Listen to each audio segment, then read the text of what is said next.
Board games, it's what we're talking about. It's hard to dance to. Board games, I'm not gonna shout. I am starting off this morning doing a bit of a little talking. And over there, you can see a nose attached to a face belonging to Rose. And down there under is the person known as Peter. And hey, take off your locks. It's the people known from inside the box. Board games. I'm not going to shout. Board games. That's what I'm talking about. Hey, and Hey. Good morning, Sate. And good morning, Cheyenne. It is so lovely to see you for such a while. And yeah, I am Bez. It's approximately brunch time, or if you're in the USA, I guess it's dinner time and midnight snack time. It's pretty like midlife crisis, waking up in the middle of the night, opening the fridge and going, time.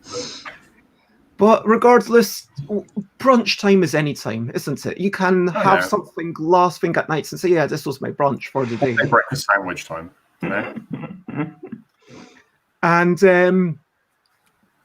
Bezzy Brunchy Board Game Bladder is what we're on about. And today we are talking about launching a game at Gencon Online with Rose Atkinson, there, and Peter Blenkharn. Wait, there we go. Okay. I'm here? I'm not sure. Yeah, I'm just asking you to say hello, Peter. Oh, okay. Hi, that's me. I'm here. Of Inside the Box. Literally. And that is what we're all on about. And good morning, Alan Houghton. It is lovely to have you with us. We are starting off with a brilliant thing. Here's a little thing which is brilliant. So, what brilliant thing do you have to share with us? What do you reckon, Rose? I mean, I was going to go for clouds because it's been really hot lately, and so I really appreciate when clouds go across the sun. It's very nice. Gosh. And like, would you include like just white clouds or sometimes even black clouds that look like they're about to erupt with a little bit of a rainstorm? I think that's quite dramatic. Stratus versus a cumulus, you know? So yeah, I'm not prejudiced. I like every cloud, even the ones that mean it's going to rain. Because we don't have to be outside right now. That is the benefit of being stuck inside. You can appreciate the rain clouds. Yes, exactly. Stratus clouds, that's the one you want. I think that is an awesome thing. And and then going for a walk in the summer rain. And so, yeah, clouds give us a bit of shade. They give us a bit of respite from the glaring sun sometimes. I mean, it's easy to say, yeah, I love the Mediterranean where it's blue skies, but sometimes it's just too blue, do you know what I mean?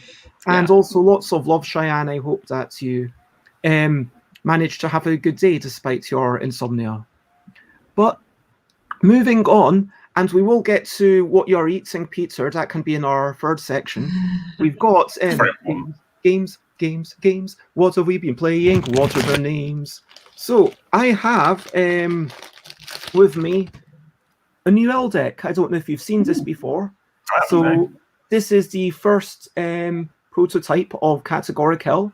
It's just to show off the letter shapes. And last night we were playing a brand new game called 5 Mil, wherein you just, the first person to make a 1, 2, 3, 4, and 5 letter word is the winner. So the first game, I believe, Xate and Prey won, and then the second game, Xate and Andrew won, and so I'm clearly the worst at it. And yeah, but it was still a lot of fun. And I was like, oh, just one more card, just if the right card. There's a bit of gambling because you need, if you're lucky, then the you can skip as many cards as you want. So it's like, oh, did a D come up, which is the one that makes me get that final letter for the 5-letter word. And what else were we playing yesterday? We were playing Concentration, a game by a Nigerian board game designer, although they weren't there, but we played a facsimile of it. Pardon? Like yeah, great person. Cool. And yeah, that's true. The non-English speaker won twice. What have you been playing, Peter? Well, I have been playing very few games recently, which is really sad. But we did play a great game of Subterra 2 on stream the weekend. Oh yeah, we did. I forgot that too. That was really fun. And we had the whole team in a 6-player game of Subterra 2, where we all seem to unintentionally pick really character appropriate player characters.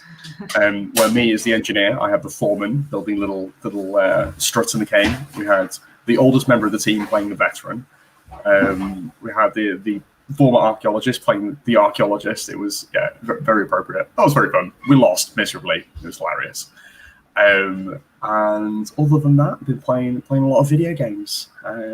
On my Todd, because lockdown. Fair enough. Yeah. How about Euros?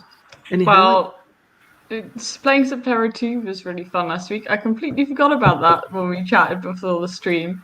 I was playing the Marksman, which implies a real steady hand and not panicking in dangerous situations, neither of which I'm good at. So I would disagree with Peter's characterization. But so that was really fun, but honestly I swear we are cursed. We do so badly every time we try and stream it. It's embarrassing. But it was fun. And then of course I played in a bond on Saturday with Bez, which is also great. A really cool twist on In a Bind and Yogi, which I played a fair few times at this point. Yeah, it was fun. I didn't win though. I came joint last. And I'm really glad that you had fun with it. And I was thinking that, Sate says we did see your steadiness at Cinnabond, and we're thinking I did hold that pose for a long time. Yep. Getting something together for Fastival, because even though it's technically kind of an expansion for Yogi, it's not something that I would expect Zhigamic to ever publish, if you know what I mean. Yeah. I just can't see that having mass market. I don't see it being something that they would go for. But I don't know what the legal thing would be, because Rory Story Cubes, Rory O'Connor did make Legends, not Legends Untold. The RPG one that they made that uses Rory Story Cubes, even when they didn't have to write Rory Story Cubes. Do you know what I mean? Yeah. Good thing. Yeah. I'm not sure how the accounting works, because it's not like they're selling it, saying it's theirs. It's just use this thing that's someone else's as part of it. I mean, if anything, if I were to publish it, presumably Zhigamic should be quite happy with that, because I'm encouraging more sales of Yogi, because Yogi is an essential component. Yeah, definitely. But I feel like it might be quite a fuzzy. I guess just be a case of giving them the option to do that, and if they want to make that part of the Yogi product line, cool. Is I'd like to actually make the thing first, and kind of not just be, here's a vague idea that we've got, are you interested? But I do want to have the enjoyment of actually taking it to a festival and having a real life thing where Xate is really good at keeping me grounded with accessibility issues, because I didn't think that even traveling the 2 meters for a trader might be actually really difficult, depending on how what difficulties they might have. So my first idea of just picking up stuff from one table and physically giving it to other people might be an accessibility issue, which might not be required. But it might just be a game that's always an event game. But regardless, it's not just about games, is it? We've also got stuff like what Peter just ate. Recent highlights, loving life and tasty delights. Recent highlights. It's literally the best thing ever.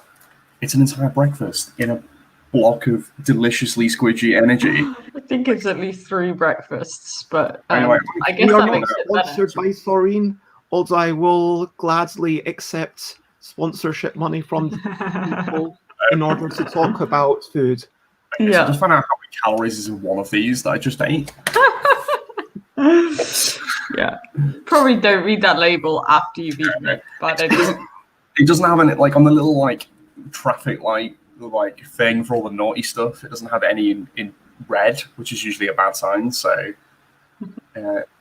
oh dear, oh god, okay, no, needs to stop reading that. What was 50% of my daily recommended allowance of sugar. It's fine. Oh yeah, and if Schwartz Piri Piri Spice wants to sponsor us with free Piri Piri sauce, for example, I would happily do a review of your Piri Piri sauce. Just in terms of like food stuff that I'd really like to get sponsorships for, because like freebies, maybe some salt and vinegar Pringles too. Yeah. I mean, you know, there's like this running gag. It's like, what company? At this point, it's like, well, they're talking about us for free anyway. Like, Yeah. I'll be like, hey guys, I'm holding your mustachioed man hostage. I'll reveal him if you give me a year's supply of this product. Rose, what are your recent highlights? What are my recent highlights? I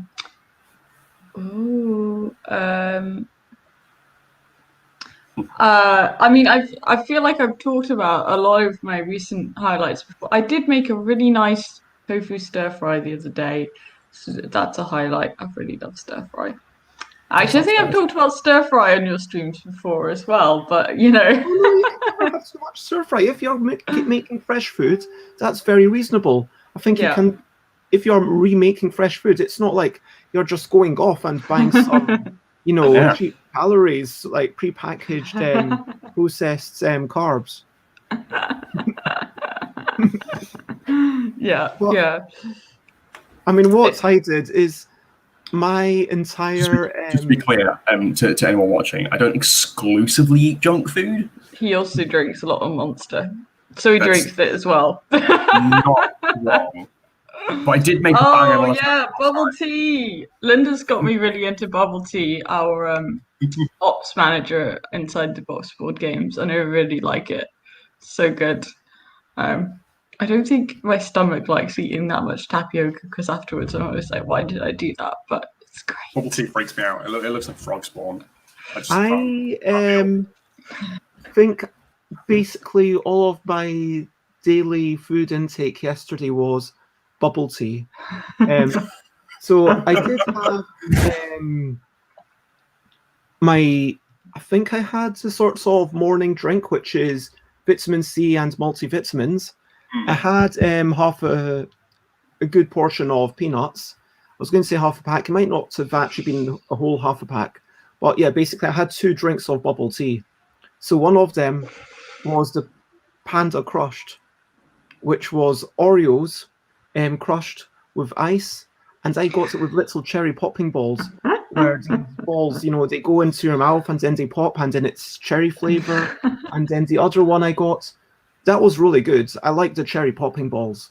You see, I just can't get on board with the little popping ball things, because it feels like you're like popping spots in your mouth, and it's a really it's tasty. Anyway, for me, that is my highlight, and I invite everyone who's watching to share your recent highlight. And so, yeah, I'm going to say that the other drink that I had did not have cherry popping balls in it. So the other drink was chocolate caramel, and that one was tapioca. But I think I've kind of decided that whilst tapioca, it is the classic topping, but I'm just more about the popping balls. I haven't branched out into popping balls yet, so I'm guessing I'm going to have to give it a go. I can't believe how many times we said this. Okay. Oh, yeah. We but it's fact. This is not a food show, despite what recent evidence might suggest. I am going to be talking with Rose and Peter about launching a game at Gencon Online, because you have recently, just last weekend, launched a new game, Skora. Yes. But before we get into that, I'd like to remind all viewers and listeners to that feel free to comment, ask questions, and give it a thumb like follow. And join me on my journey. Oh, congratulations, Die Hat, for being back to work. And we are on to my favourite section, which is the questionably quick question. I'm ready. You are doing really well. That was the first question. Peter. Wait, sorry, what? Oh, Did you have breakfast? Yes. More Rose. Did you have breakfast, Rose? Oh, me? I had a cookie. Christ. Peter, what time did you wake up? About 8:45. Rose. Same. Oh, wow. Is this ITB company policy?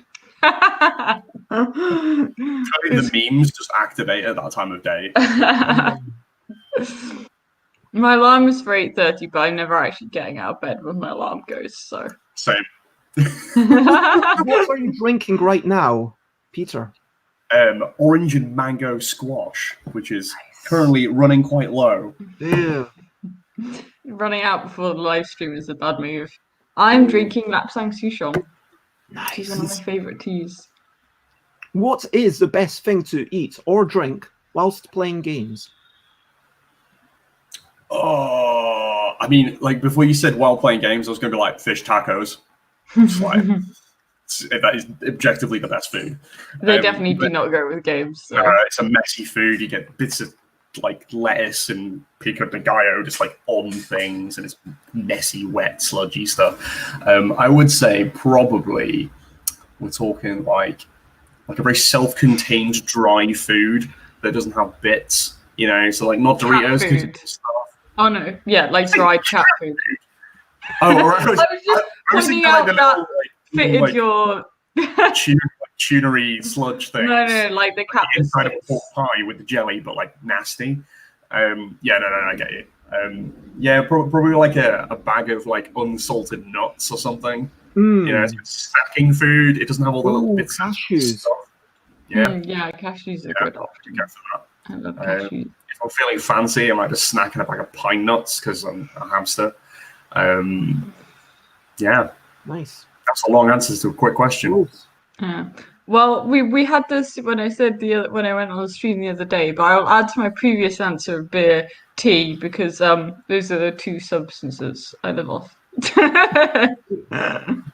Now, Peter, who's the last person you spoke to in person? Oh, my flat cleaner, Beata. She's upstairs right now. Oh, you have a flat cleaner, very fancy. Very fancy, yeah. Rose? Well, it's always the same. Both my girlfriend and Linda, who ops manager at ITB, who I also live with. Today in the ITB house. Peter, books or podcasts? Oh, it depends what it's for. Books. Which was the last? Okay, and which was the last one you read? Last book I read was one called Sophie's Choice. That was really good. It's a book about, it's like a novel about a girl who gets all these like anonymous letters from this like philosopher, and just like basically he's like going through all the different like fields of philosophy and trying to like teach this person. It's basically like a narrative way of like going through all the kind of like schools of philosophy, which is like a really nice way of doing it. Yeah, I've read this one. Yeah, it's super cool. Last podcast I listened to was Reply All, which is like a weekly show about the internet. So they go through like weird stuff to do with like internet history and like weird, strange memes and like crossover stuff. Yeah. Cool. And a lot of coincidences happening. Just because we've already asked you a lot of these questions, Rose, I'm going Yes. to focus on Peter for the end of this. That's For the quite last alright. Questions. Peter, best color to play? Yellow. Okay, cards or cubes? Cubes. Wooden meeple or plastic figurine? Meeple. Stacking games, horizontally or vertically? Vertically. Whoa, you didn't ask me that one. Art. Oh, sorry, Rose. I don't know. They're a horrible mix on my own shelves. So. Art or rules, Peter? Art. 3 games you love? Snowblind by Pleasant Company Games, Tickets to Ride by Days of Wonder, and In a Bind by you. Aww. I was going to ask you to pick your top 3 games by me, and you're allowed to say unpublished things. Well, I would say my top one is going to be In a Bind. Closely followed. No, it's Yogi. Hot on the heels of that is probably going to be the unreleased but soon to be published game by Inside the Box Board Games, Seize the Power by you and Tiz. And then after that, it's got to be Kitty Cataclysm, because I remember the first time that I saw that on the train back from Aircon, and I was just giggling the whole way, all the puns that you made. That was very fun. When I did this, I managed to forget Seize the Power existed. Now I'm not sure if I want that or Kitty Cataclysm to be in the top 3. It's yeah, that's a really cool game. I just forgot that it existed because we haven't published it yet. Well, it's a game from the future, and sometimes we forget about the future. Yeah, it exists just in a nebulous format, you know. Now, let me ask you, and I will ask Rose as well after this. What are your top 3 games in order from Inside the Box? Ooh, that's hard. Yes. Oh, gotta go dive deep into what my actual favorites are. Okay, I'll go. What I'll do is I'll say the ones that I personally like the most, or kind of have feel the most affection towards, because I think that's probably the most interesting thing. Probably at the top has got to be Statecraft. It's not the best game we've got. But it's the first. That was the first one that we did. That we did basically as a brand, as a company that I designed, and that was the first one that had done really well, commercially, and was something that I put a lot of thought and effort into. And it's not necessarily a gamer's game, but it did a very specific thing that I'm quite proud of. In it, it made a very complicated and not particularly interesting political topic a bit more accessible than it was previously, and that was kind of what I tried to do with the project. So I have a lot of affection for it, and it looks pretty. After that, it's probably going to be, I think number 2 is probably going to be Subterra, because that's the game that kind of made the company. Oh, we don't know Statecraft. Well, you can get it on our web store. ITB Board Games. The grind never stops. No, it doesn't. Yeah, no, if you're a politics nerd, you'll like Statecraft. It's for people who are interested in politics, basically, in a funsy and silly kind of format. Yeah, Subterra was the game that commercially speaking made the company. So I have a lot of love for Subterra even. I have a lot of love for that project because it took ITB from me just making my own things and to what is now a fully publishable series of products with a team and a studio and all that kind of stuff. Yeah, that's Subterra 2. Keep scrolling to the left. Yeah, we made there's a lot of Subterra 2. There was a lot of Subterra things. Yeah. As you can see, it's been a popular one. But yeah, I think on 3 on the list would probably be Newspeak. That's another one of our kind of core game series. Oh, cool. Yeah, the lights thing with Subterra is cool. So if anyone who doesn't know, if you... yeah, but of course it kind of glows in the dark with a UV effect. Shine a UV light on it, all the stuff just lights up. It's really cool. But yeah, number 3 would be Newspeak. Particularly, that project took quite a long time to realise, and we're now in the sort of latter stages of the Kickstarter fulfillment for that project. But that was one that we spent a lot of time researching stuff, reading like dystopian fiction, watching Black Mirror episodes, reading obscure articles in like The Guardian and stuff like that. And I found like a lot of really interesting stuff in the process of just trying to like build up this kind of modern dystopia world for this game. And although a lot of that stuff isn't like directly referenced in the game itself, it created like a really rich world behind the game as well. And we've got some other projects that we're hoping to kind of like flesh that out from as well. But yeah, it was a really interesting project to work on, and something that I hope we get to revisit in the future. But yeah, there we go.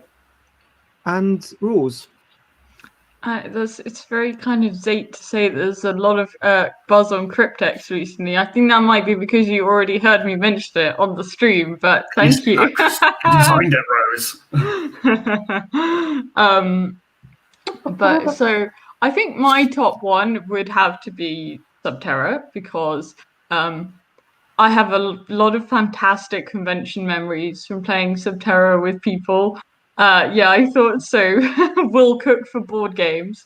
So I really love Subterra because it's just so accessible to new gamers, and like people are very used to strategy games alike. And the storytelling is just so good. Like I've been in so many situations where people risked their lives to save their friends, or stepped over their friend's dead body to make it to the exit. Like, that's usually what happens.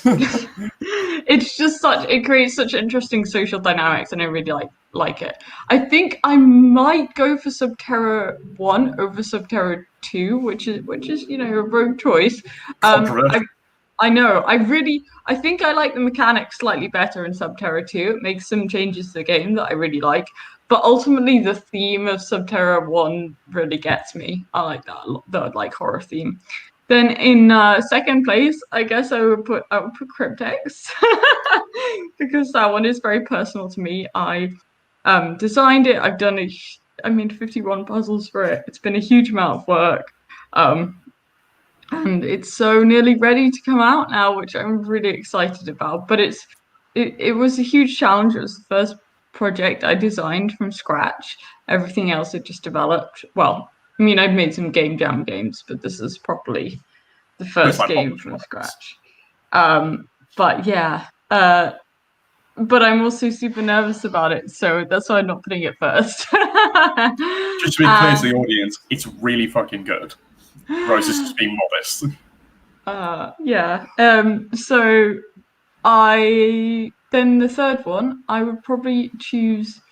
I do really like Newspeak, but I'm also excited for Space Worm to come out because that's a really fun, silly game that's just great to play at parties. And yeah. I'm guessing they're referring to Cryptex. Probably Space Worm. There's Space Worm. I've heard by fabled, totally non-biased Peter Blenkharn. That's his really, and apparently all the Twitch streamers say so. All the Twitch streamers that have ever talked about Cryptex have said it was great. Exactly. 100%, man. All right. Perfect score. Sorry, what was after Cryptex? Space Worm. Oh yeah, I love Space Worm. See, there we go. Yeah. Yeah, we had lots of fun with that around my kitchen table.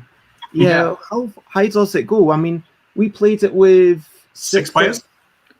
Technically, it goes to 6. I think you could probably make a small modification to it to make it work for. Yeah, you might be able to jam 2 games together or something and make it work for more people, because basically the number of dice in the center is what's limiting you. Yeah. But yeah. It's just going to take a little bit longer to do that. Yeah. I think if you're above 6, I'd probably rather play something else. It's also a 5-minute game, so like, I wouldn't play it for more than 6. I would probably, if I wanted to play a roll and write from 1 to 6, I'd do like Railroad Ink or whatever. Yeah, something's more formatted for lots of players. Yeah. So if I keep going, am I going to see some Skora stuff, I guess? No, because Rose sent you the wrong folder. What? Wait, no. But I know. you've not then given me access to the other 3 folders. Oh, okay. Sorry about that. Yeah. Then maybe you could do it live on stream, giving me access to the other. Yes, Peter, could you sort that out? Because I did put the Skora folder in there. So, I'll sort this. Talk about. Oh. So what is that steampunky golden thing? That's the artifact from Subterra 2. What does that mean? So during Subterra 2, that's a good point. I forget that not everyone has played it 5 million times.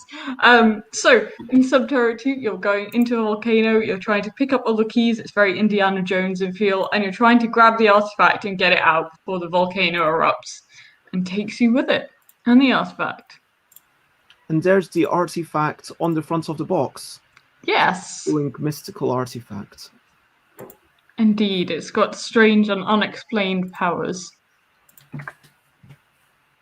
Oh, no, that's the wrong link. Ignore me. I just sent you a link to the Seize the Power Tabletopia. That was done. And there we go. That's the Skora box. You should have access to that first. Just a quick shout out to the wonderful Sate who's in my Twitch modding along. Thank you very much. So I want to look at my banners so I can remind myself what I was going to talk about. Yeah, so let's get stuck into what we were here to talk about, which is launching a game. We were here to talk about launching a game, specifically Skora, although I'll let you do like a 30-second pitch of that later on. But I'd really like to focus on what it is like launching a game. What are the considerations? Like, how important is that launch? Does it really make a big difference to the trajectory of the game? Is it like, you know, Kickstarter where the day one does it? Or can you recover from a bad launch? Then, yeah, and how a little bit, because I think you are the first people I've had on who have interacted quite a bit with Gencon Online.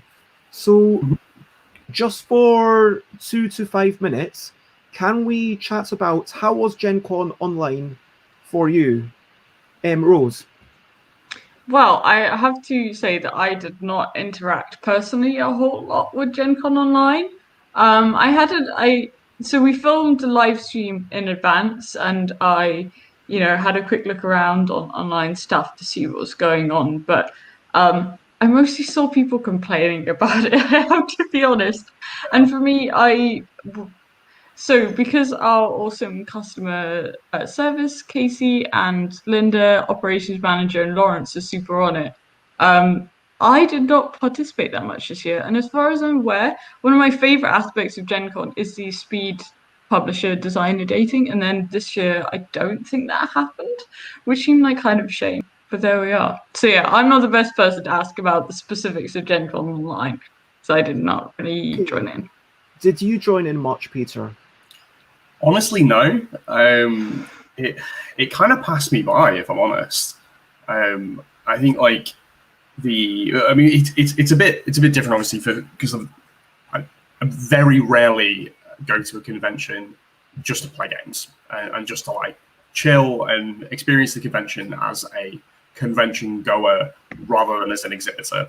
Like I've only ever been to like 1 or 2 conventions not as an exhibitor, so it's like for me obviously the value in conventions is like the networking and like the sort of after hours events and a lot of the kind of like official stuff, like talk about the sort of designer publisher speed dating stuff, which they basically just didn't have time. They didn't have time to like replicate the experience or the value from all of those things, because so many of them are kind of like fundamentally about being there in person. I think to be honest, I think to be fair to the Gencon team, they did a great job considering the amount of time that they realistically had to actually do something. The fact that they had anything available is cool. But I think like it's not a format that works for what people wanted it to be, which is a Gencon. They want Gencon, but just online. and it's just not possible. Like, you can only replicate certain aspects of it, like watching a game being played, or maybe taking part in a particular game in a suboptimal format. But yeah, I mean, like, we released some content. We did some like streams and stuff. We see, like, people enjoyed that. People watched those things, but there wasn't really much that we could do outside of like a more like intense, focused version of what we would normally do over like a couple of months. So we just kind of like pressurized some content into that small period of time, with like a couple of competitions, some live streams, some stuff, all in a couple of days period. But yeah, so I think. Sorry. Part of it is it's such an untested thing because there's no online conventions. So we were thinking about running a lot more live stuff, but the concern was just, are people even going to show up? I don't know, And I think the ticketed events that ran through Gencon had a lot of restrictions on them placed by Gencon and could be changed by Gencon really quickly. And so that felt like it wasn't really the right thing for us. We just had like a Discord where people could have a chat if they wanted to. I think UKG is going to be a bit more elaborate for us. Yeah, I mean, World Cup for board games has a very good point. I mean, like, the difficulty with like the physical space trader hall setup is like everyone has a limited specific amount of space, and like obviously, like, the amount of physical space you have is disproportionately small for the size of your company if you're a big company, and disproportionately large if you're a small company. Like, I mean, even though like I'm like, I need more space at Gencon, we have like a 10-foot by 10-foot tiny little stand, and like it's a nightmare trying to get more space at Gencon. But like, even then, compared to FFG, who's like, they have probably like 50 times the space we do, they're more than 50 times the size of us. So like, just the sheer logistics of like spreading people out in the hall and people feeling like they want to get the most out of it, there's only a certain amount of people you can get on the FFG tables. So it encourages people to go and look at the other stuff. There's like the indie brands or medium-sized companies, or see stuff they wouldn't probably have seen otherwise, or think to go and see. I think it's just said exactly that.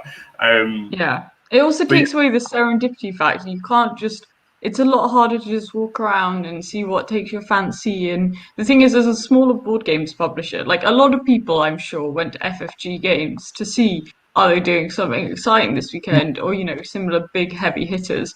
But for us, like, we have a small diehard fan base who are great, but a lot of our traffic at conventions comes from people who have literally never heard of us before, especially at Gencon, being an American convention.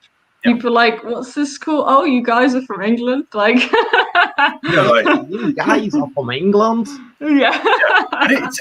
That's really cool though, because it's like, it's the same at Essen as well. People are like, oh, I wonder whether what you've got is different to what I'm normally used to seeing in like my local hobby shop, my local crowd, whatever it is. And there's definitely things that you can do at a physical con which will never be replicated. Like, I mean, standing in front of your stand and just handing out cat stickers with questionable things. I mean, I realize now that people just don't like the cat's ass trophy. I remember people are wrong. The cat's ass trophy is majestic. I remember the first convention I ever exhibited at was, I think it must have been 2016 Expo, I think. That sounds about right. Yeah, 2016 Expo sounds right. And we had this little stand, and we were repping Statecraft at the time. And I was like, we're in this huge hall. I don't know what I'm doing. How on earth do I like get people's attention, basically? Because like, there's FFG and Days of Wonder and like Hulk War Games and Games Workshop, and there's like, all these bigger, more established, cool brands. They got all sorts of cool stuff going on. It was a two-pronged attack. My mum, who was helping me out on the stand, took a stack of like business cards and delivered one to every single stall holder in the entire trader hall, so that at the very least there was some people who had even seen that we were there. And then the second thing we did is we had these like nicely printed like leaflets from like a printer that I used at my work at the time. And it was just like a thing saying like, this is what Statecraft is. Here's the box. Here's some components. Here's a link to go to like go to the Kickstarter when it goes live or whatever. And I don't think anyone was doing that, like giving information. So like when people have their like bag of goodies, they might have a couple of promo cards, they might have a couple of purchases, maybe the program, and then there was this leaflet in there for this game.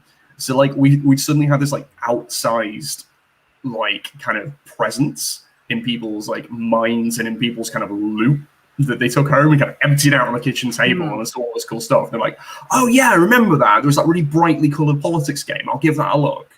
And then the Kickstarter did really well off the back of that. And it was basically because of the kind of the physicality of the convention, the fact we could like, as a small company, we could be really creative with the way that I mean, it was literally just a leaflet, but no one else was doing it. Like I did something quite similar with In a Bind when I went to UK Games Expo. It would have been 2015.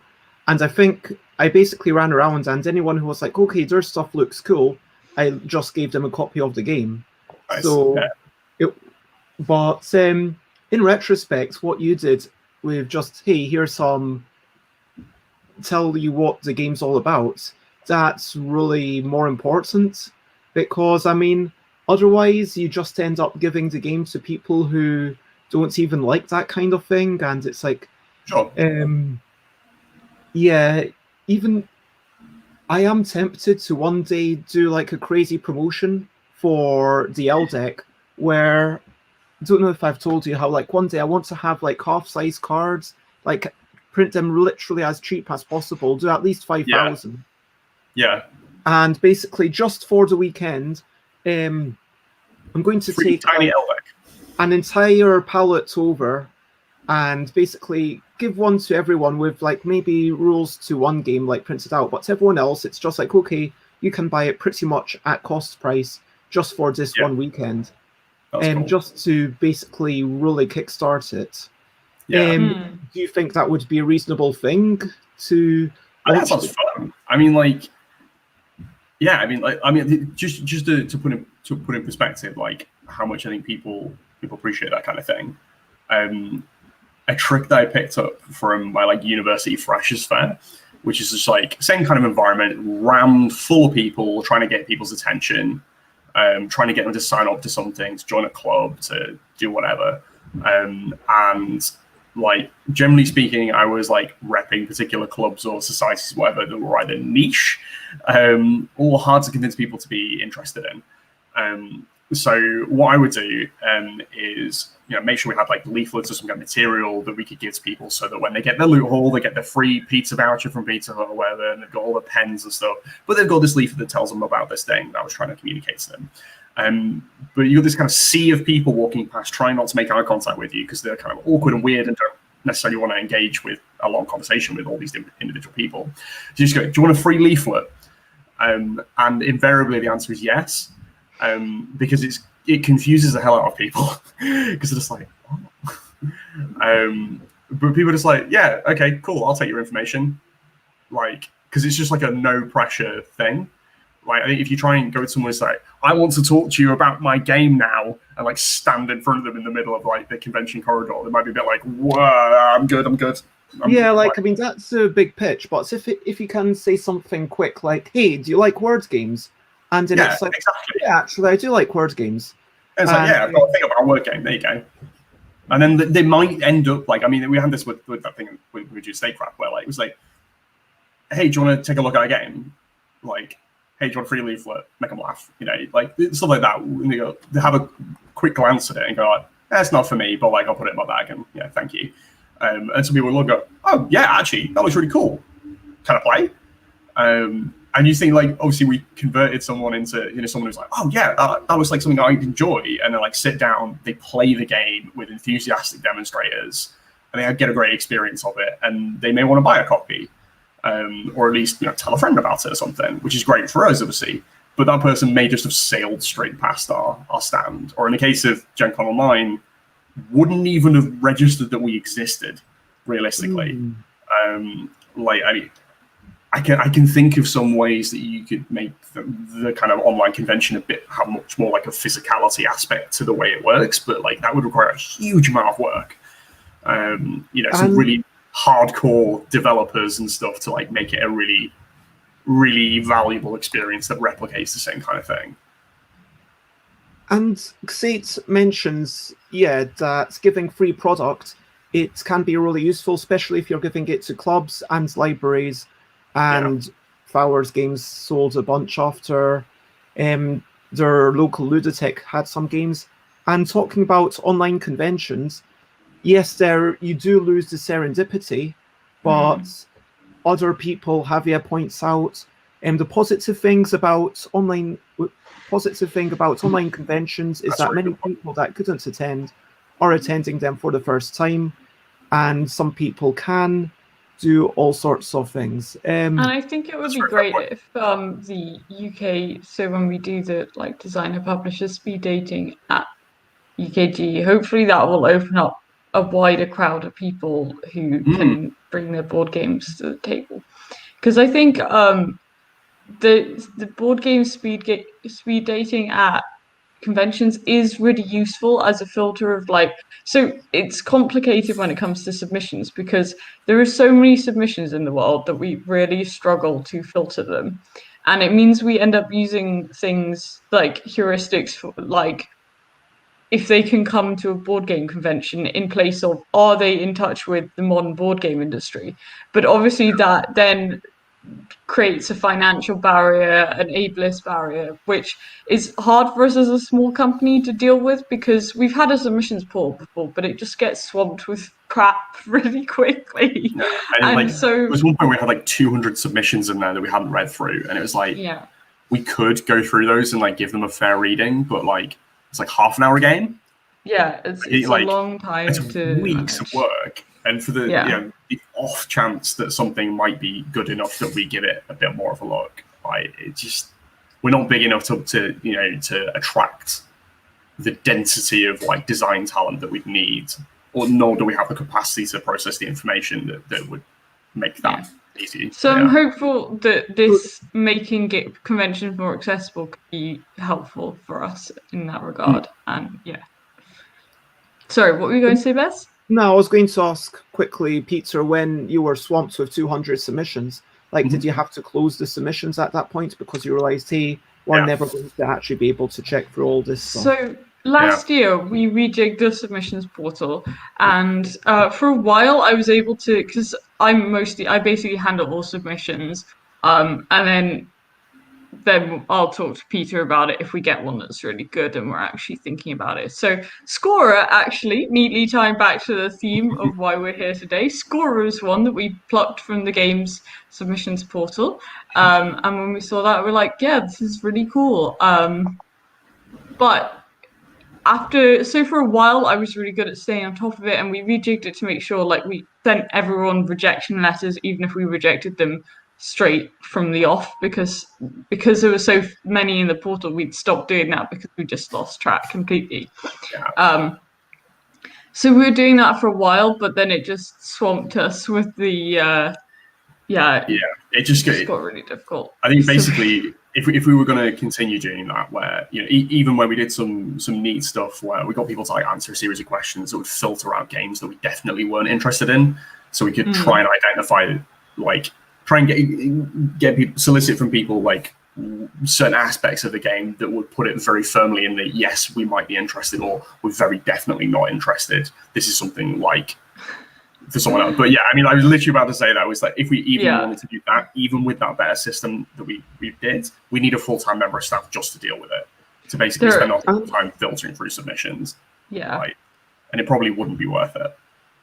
It's the thing, because with someone giving submissions to you, they're not just giving them to you, it's to anyone.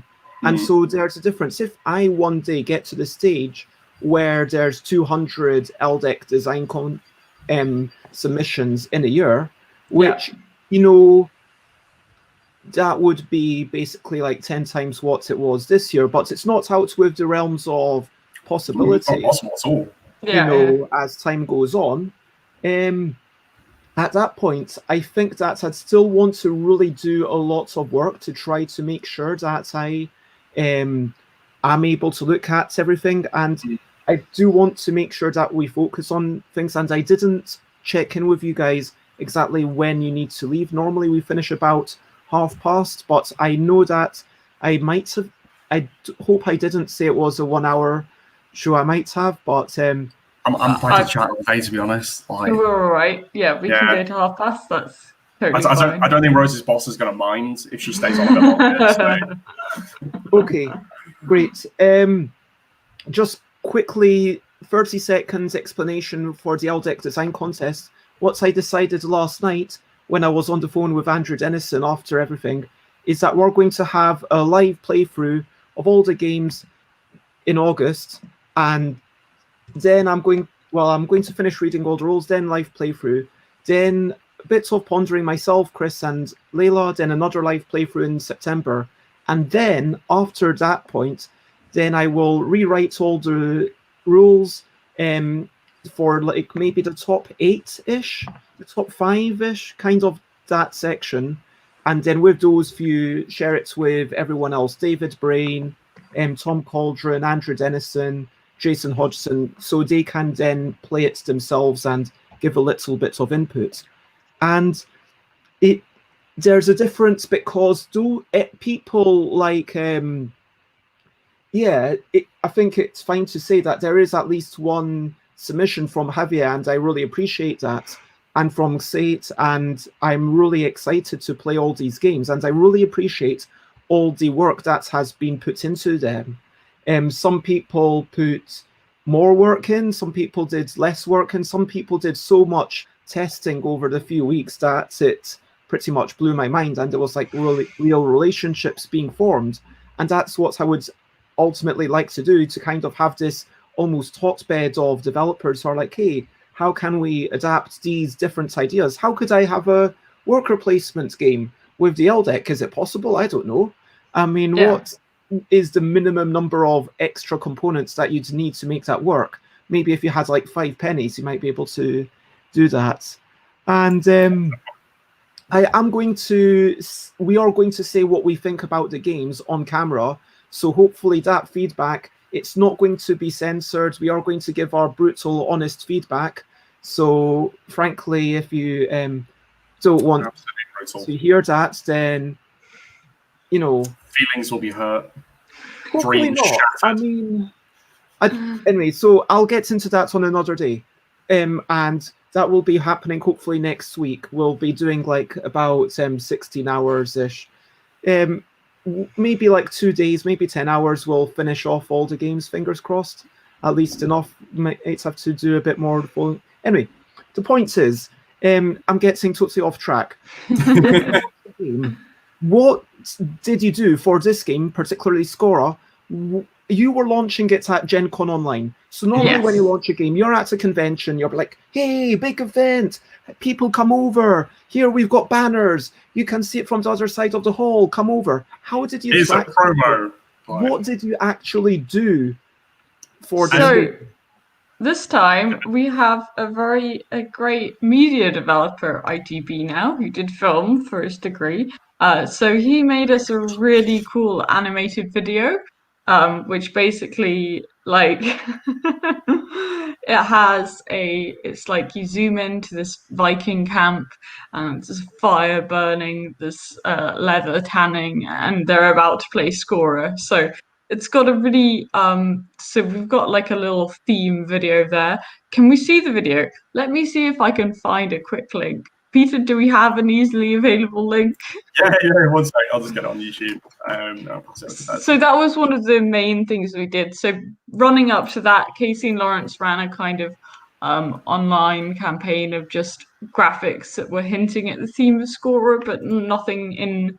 I mean, the video deserves to be seen. We'll cook for board games, so it's cool. So I've just sent a message in the chat there. The first link on there, the YouTube one, is the full Lunchbox Series announcement video, which includes the Skora bit. So we've got this new series of games, which is kind of born out of this very what has previously been a little bit for us, been quite a messy. Oh, sorry. I'll let Lauren speak. Right. Oh, this is like 5 minutes long. Don't watch the whole thing. Yeah.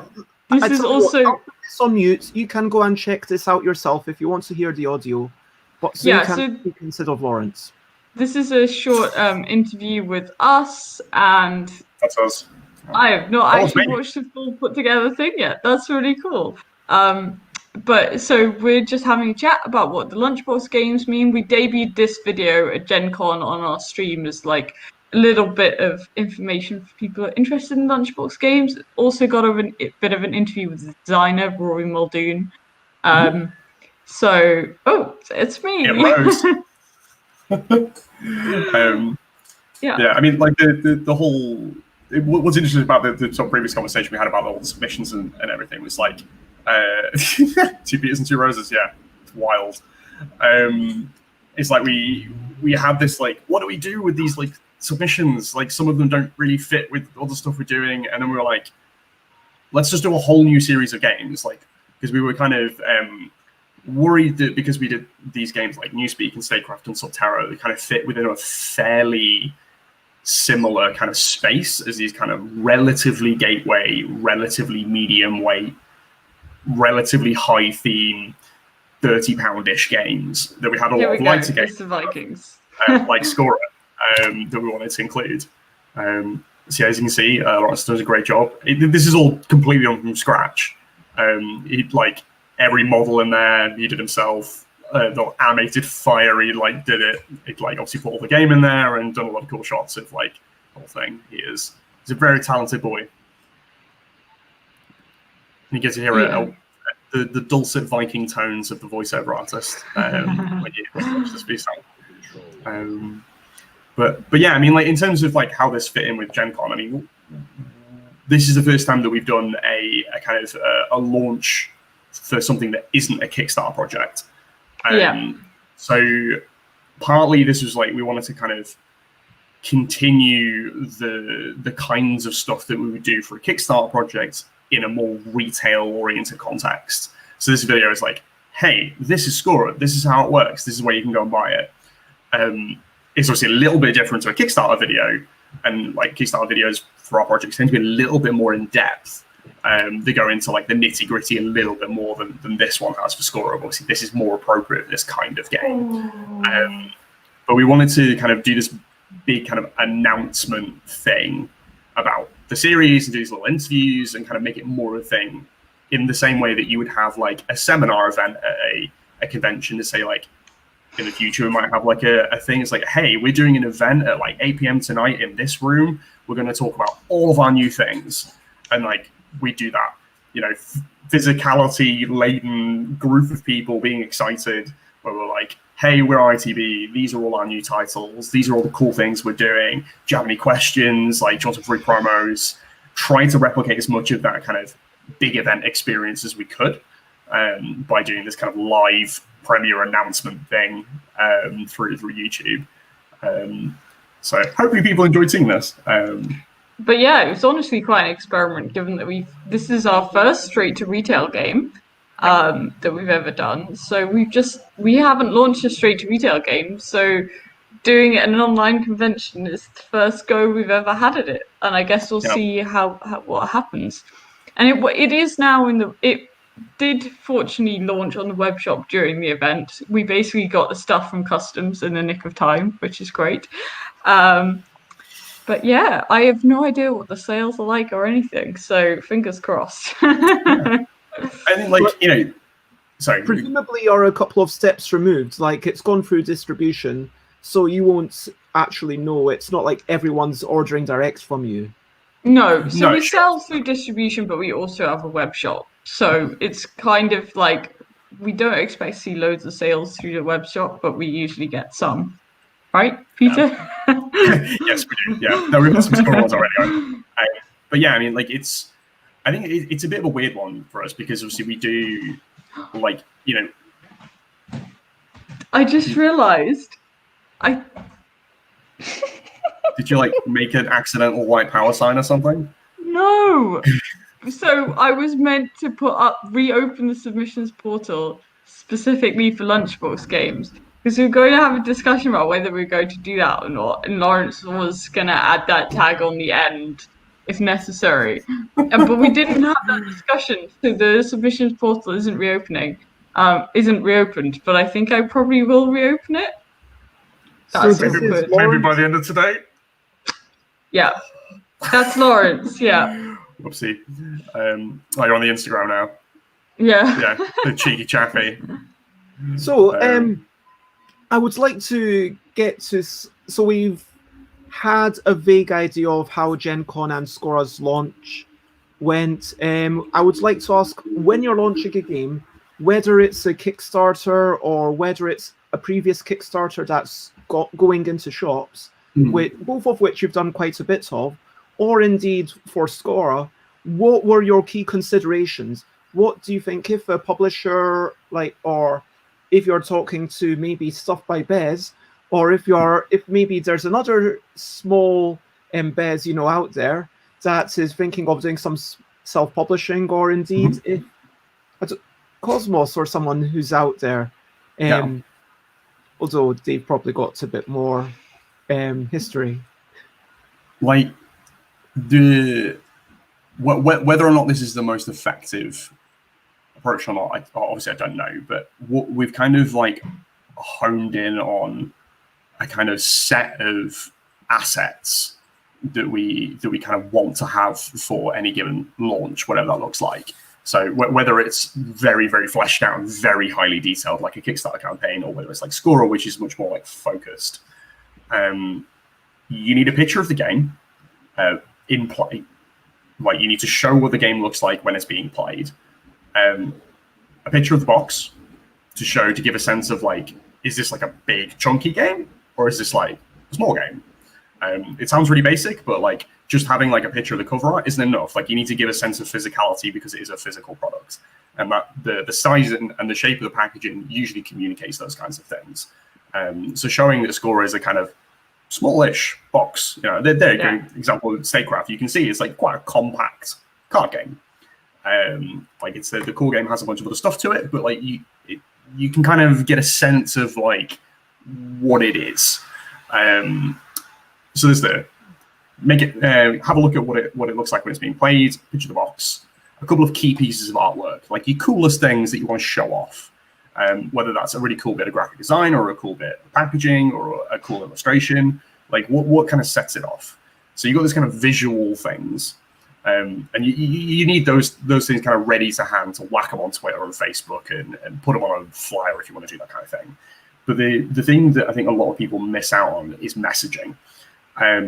Really having a clear, crystal clear sense of where it is you're telling someone about the game and what it is about the game you want to tell them. So we have a standard document that we've got for basically every game. It's called the blurb document, and it's literally just I think it's 135 characters in a Kickstarter tagline is allowed. So it's what is the Kickstarter tagline for this game? What's the one sentence description of the game? So someone's give me a 10-second description of this game. Then there's it's the collector's box for Statecraft. It looks like the budget briefcase. It's about this big. So it's this kind of one sentence, and then there's a one paragraph one, and there's a 2-paragraph kind of longer description. So it's the kind of thing where that longer description is probably what goes on BGG.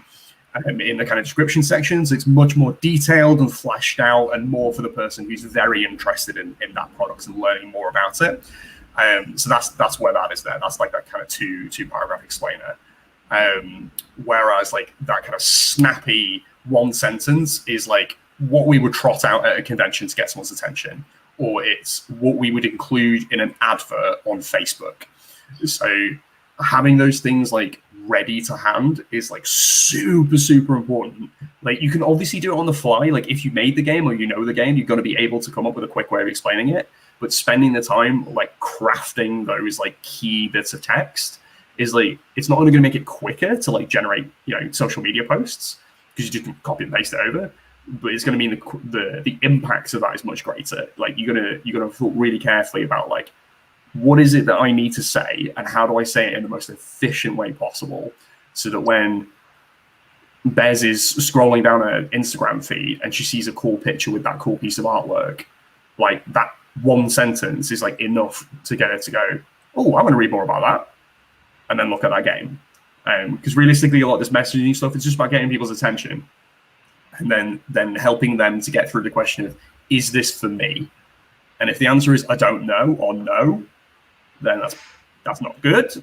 But a no is better than I don't know, because I don't know means ignoring it. No means you've engaged with it. So like, it's just like they're gonna. But isn't I don't know something that can lead to more curiosity? Potentially, yeah. I mean, I think it's more a case of, is this something I'm interested in engaging with further? So like with a Kickstarter, you know, a lot of the time, you know, you'll see a link and a picture, and that's basically it. And you look at the thing and you're like, oh, that looks like it could be my kind of game. Click link. But obviously, what we're trying to do in that thing is, how do we help people make that decision quickly? Is this potentially for me, or is this definitely not for me? Like the smaller that group of people in the middle of the night, the better. Like we want people to like engage with it in enough of a way that they can make a clear decision, because then the people that are clicking on that link, there's more of them, and those are people who are like, this like looks like it could be really cool. And obviously, that's great because they're looking at the page and they're interested in learning more, and that gives us the opportunity to like show off the best features of the game, or whatever it is. So you need something to hook people in, whether that's artwork or a one-line description. You need your 2-paragraph thing for those people who are a bit more interested, who do have the interest to kind of engage with it a bit more. What have you found works best for that first attention-grabbing, hey, check, yeah. Tell them who it's for and why it's interesting. That's it. Leave it at that. So if we're talking like a Kickstarter tagline lengthy thing, like a single line. So like Subterra, you go with like cooperative survival adventure for 1 to 6 players. Done. That's all you need to say. You told them it's a cooperative game. You told them what the player count is. You told them the general theme. This is some real vintage ITB Instagram we're getting into here. God, yeah. Jeez. But yeah, I mean, like, don't kind of like, you don't need to put everything in there. You just need the key efficient pieces of information for that format. Like, realistically, like, you don't probably, like, sometimes in the longer explainers, you don't even bother putting things like player count and time of play and stuff like that, because you know that by that point, if someone's reading 2 paragraphs of information about a game, they already know that. Or they're on the BGG page and it's already there in a structured format. Like, you're talking more about like the feelings that it elicits and like the tonal comparisons with other things, or the style of the mechanics. Like it's about really understanding like where you're putting that asset and like what context it's in, like they're trying to get yourself in the head of like who it is. Is it a flicking on a screen on Instagram or Facebook or Twitter? Or is it someone who's like actively researching games? Are they reading it on a blog about board games, or have they never heard of Catan? Like, basically, this is a long way of saying, in answer to your question, like, prepare those things in a way that is going to be useful multiple times. Like, standardize that stuff for yourself. So it's like, and improve upon it. So you've got like, this is how I explain things short. This is how I explain things long. This is what I show when I talk to these people. This is what I show to these people. That is the most gormless-looking face I've done in a long time.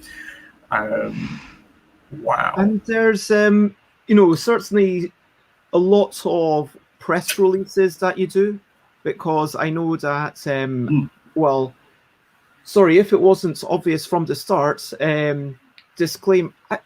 Do I need to have a disclaimer? We've already said that we're publishing one of your games, so I'm fairly sure I said that at some point. So yeah, we mentioned that I did approach ITB. I think I approached you because I was like, yeah, this is kind of a political game, I know that you're interested in politics, given Statecraft, and I could sort of see how this could fit into that brand. And I know you do a good job of stuff. Oh, there's me.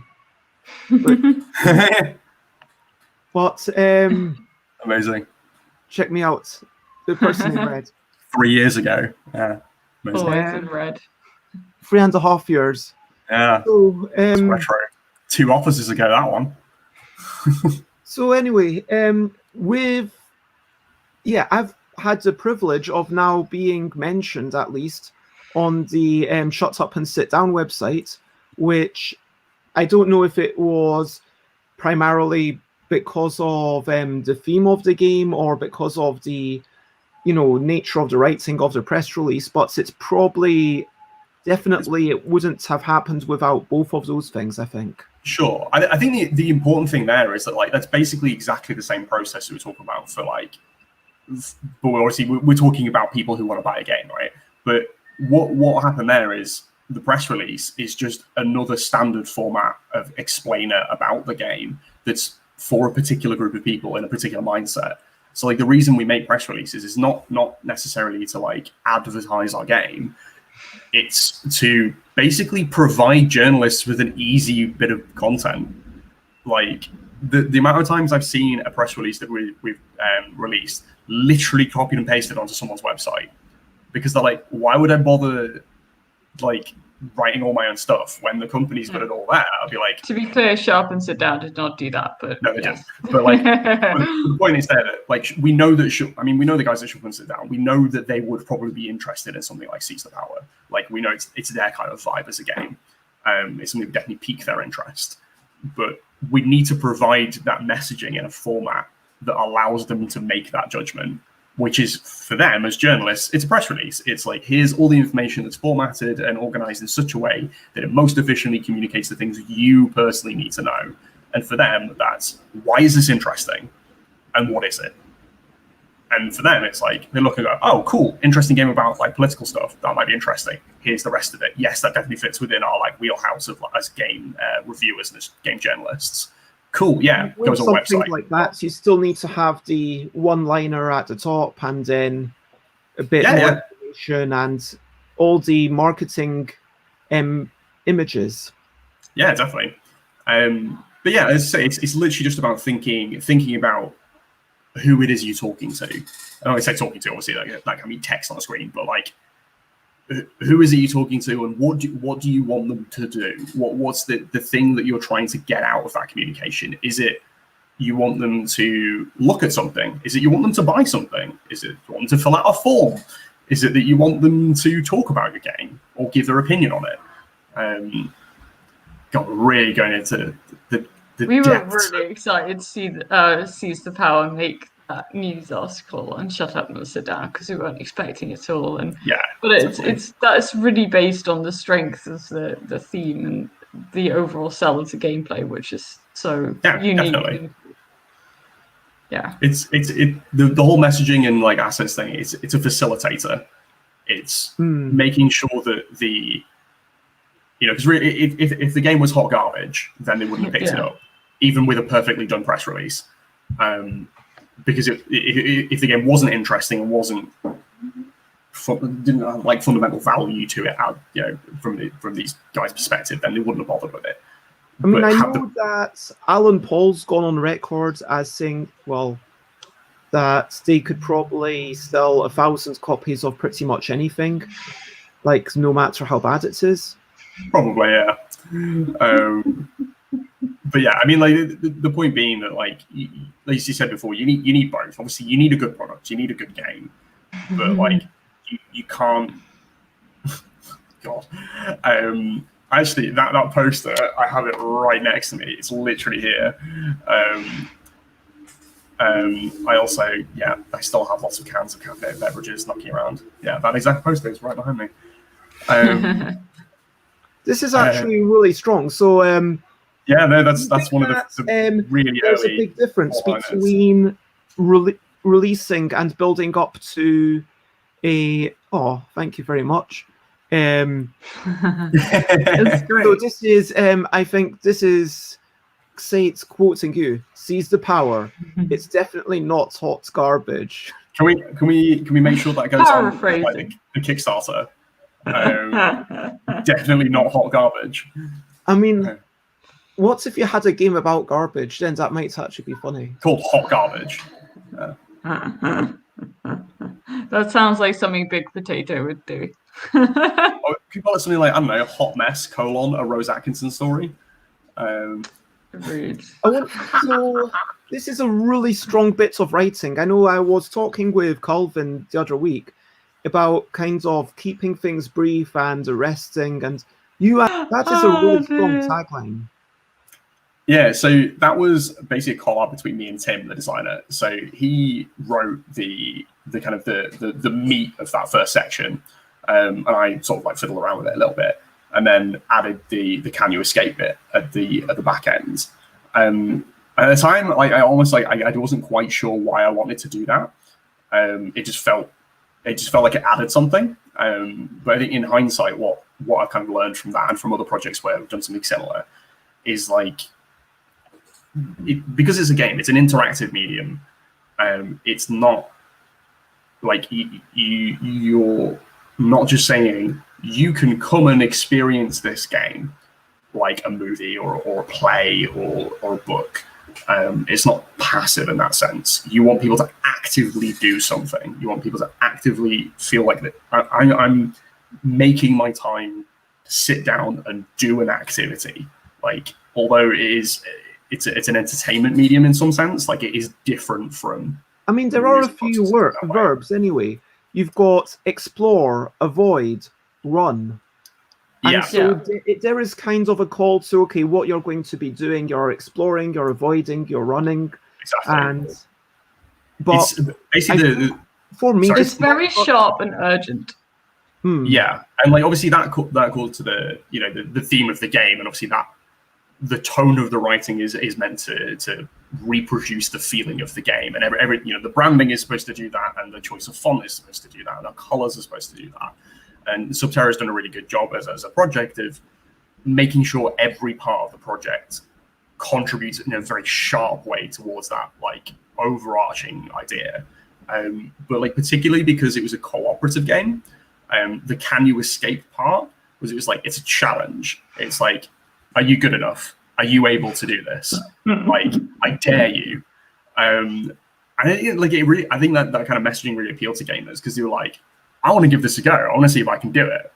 And like the amount of times that I've heard from people where they had a positive experience trying the game and failing miserably versus the number of people who said they had a really positive experience and won is unbelievable. It's like 99% of the time we hear about games of Subterra, it's people losing.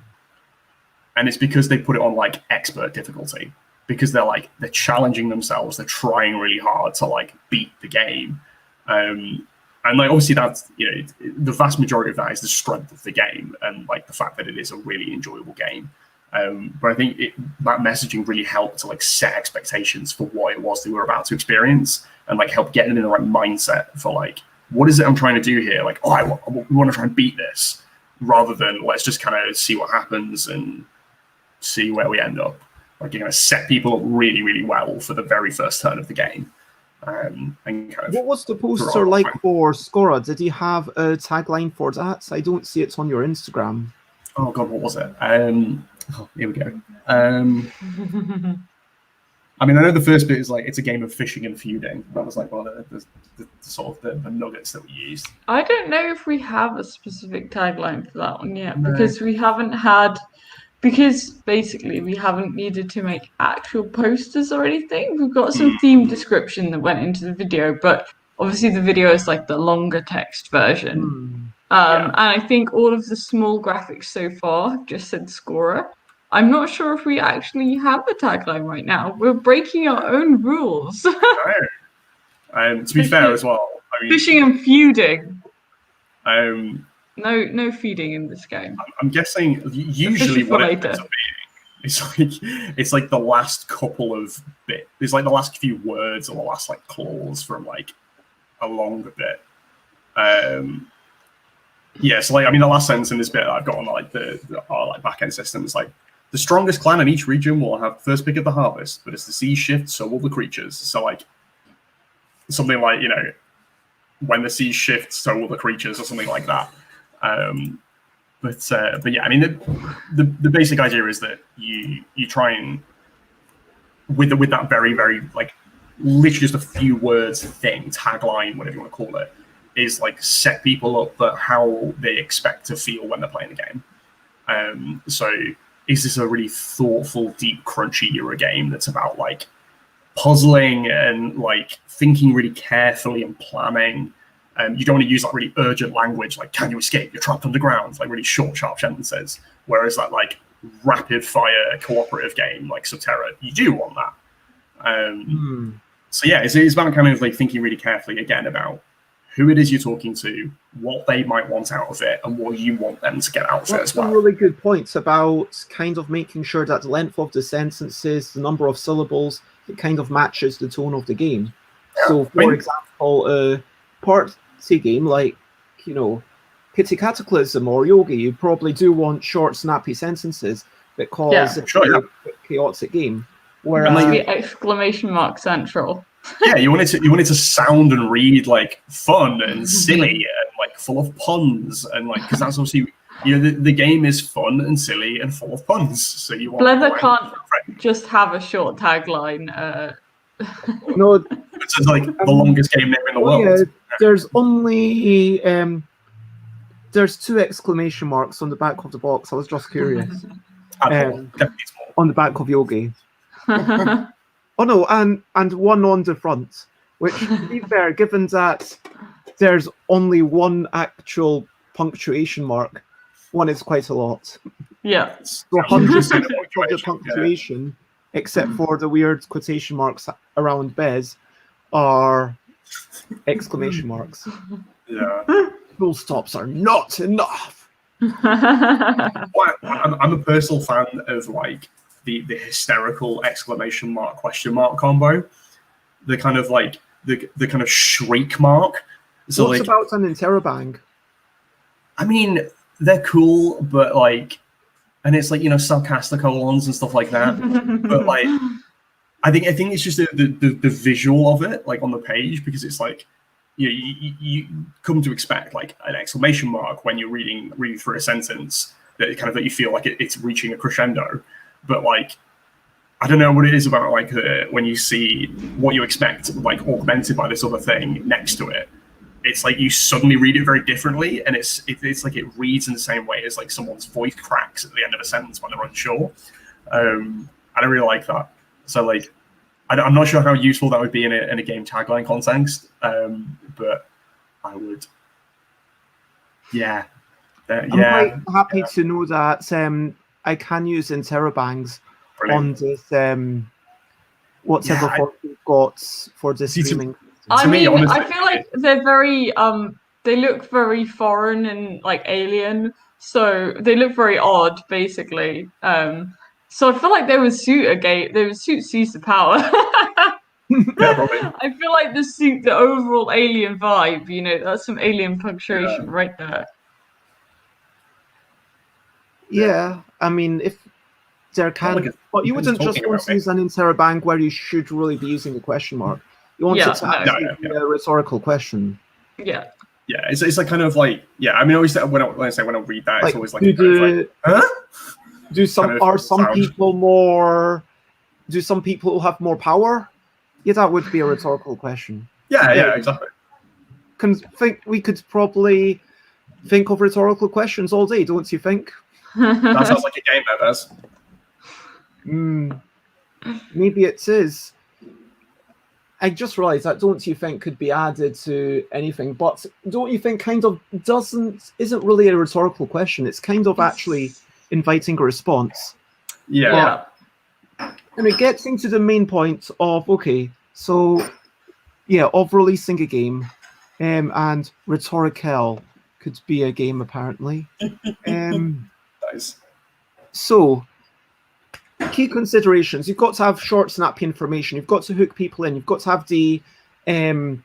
Now, what I wanted to ask was, normally when someone's buying a game back in the day, Back in the old times before Corona. People would play it physically and then maybe buy the game. Now, that's not quite so possible. What do you think? How do you kind of show that, hey, this is a game worth playing? Is it things like just live stream playthroughs where people are just watching it? Is that enough to show people enough of the game so that they can make a decision? Because presumably it's a lot harder to just leave people on their own Tabletopia kind of example or whatever, because if there's, let's say, 4 tables where people were playing Skora or were playing Kitty Cataclysm, I could be in the middle, you could be in the middle, be like, okay, if one person ever, this is like a horrible example, but let's say if one person was being a total douche for whatever reason, I'm not going to get into specifics, you'd be able to see that, and then you'd be able to, tell them to get off. But you've got a responsibility for that. Do you know what I mean? Like, if it's on a server, you can't just then leave it and be like, okay, you guys do your own thing. I'm going to go to this other Tabletopia instance. And so we haven't really tried demoing on Tabletopia, but what we do have is just open. We have some level of playing open as a free thing basically all the time, and then I think we expanded that this weekend during the convention. I don't know if that happened in the end or whether we're doing it for UKGE, but so we kind of just leave people to read the rules and play it themselves on Tabletopia, but we do think that is a valuable way of getting people to buy the game after having played it year round, not just at conventions. Peter, you're muted. Sorry. Yes, definitely. So kind of similar to the messaging thing is that if you try and do a one-size-fits-all solution and expect to capture all the people that you want, it's never going to work. Like, realistically, it's not going to happen. So, for some people, they want to physically get their hands on a product. They want to physically touch the game and see if it and look at it and feel it and weigh it up in their hands and then talk about it with a shopkeeper or an assistant or a demo or something like that. Some people want to actually play the game. To them, it doesn't really matter how they play the game. They just want to play it. They want to know how the game feels, and then from there they'll make a decision. Some people literally just need to see the artwork. I'm one of those people. Sometimes I will buy a game just because it looks pretty. And if I don't like the game, I will sell it to someone who might like the game, or I'll just keep it on the shelf and never play it again. But it's like with those things, it kind of need that kind of multi-pronged thing in that some people can't be bothered to do their own playthrough on Tabletopia, but they'll quite happily watch a 20-minute playthrough of Tabletopia on YouTube. So this is why we make it free on Tabletopia to play during the convention. The basic version of the core game of any of our product lines is always free on Tabletopia, so you can always play 2 players of Terra on Tabletopia forever. If you want the expansions and other stuff like that, then you got to get the premium stuff or get the DLC, whatever. And then we'll put the rulebook online as well, so you can just read the rulebook if that's what you need. And we'll hopefully have lots of reviews and stuff around as well, and we'll try and make those as easily accessible as possible. We'll make sure the BGG page is well populated, so all the information's there. We'll make sure it's on all different sales platforms that people like to use, whether it's online stores, physical shops, Amazon, our own web store, whatever. So it kind of gives people as many avenues as possible to get the information that they want.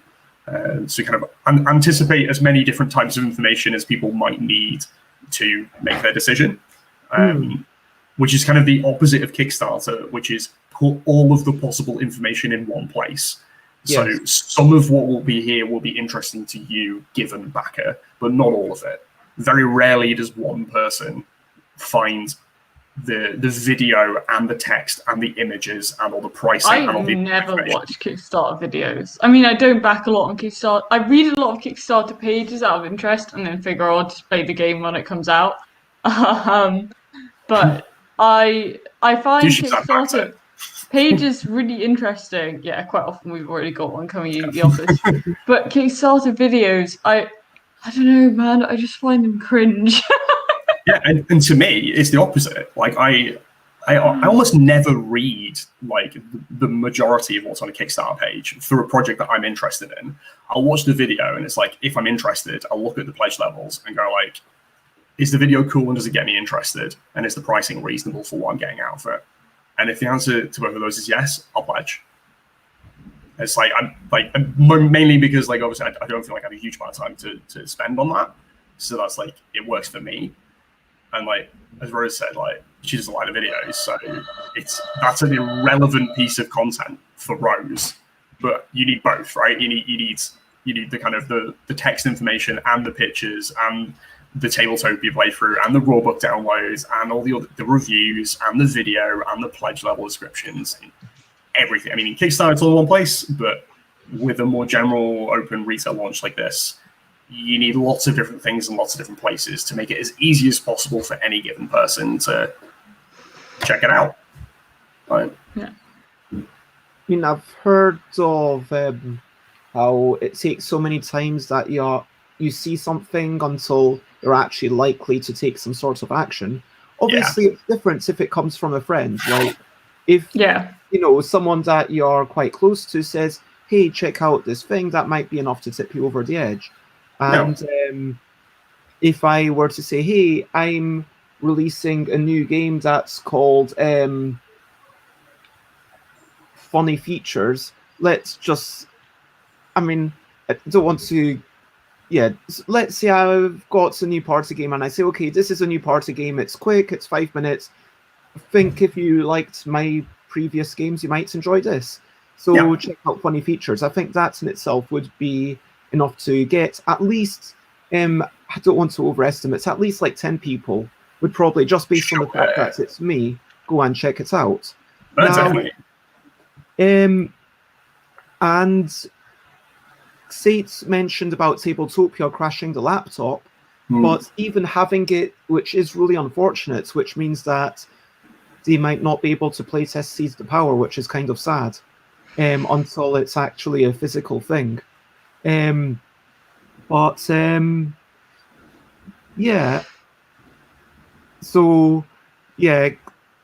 doesn't actually enjoy party games, so Xates would check it out but not buy it.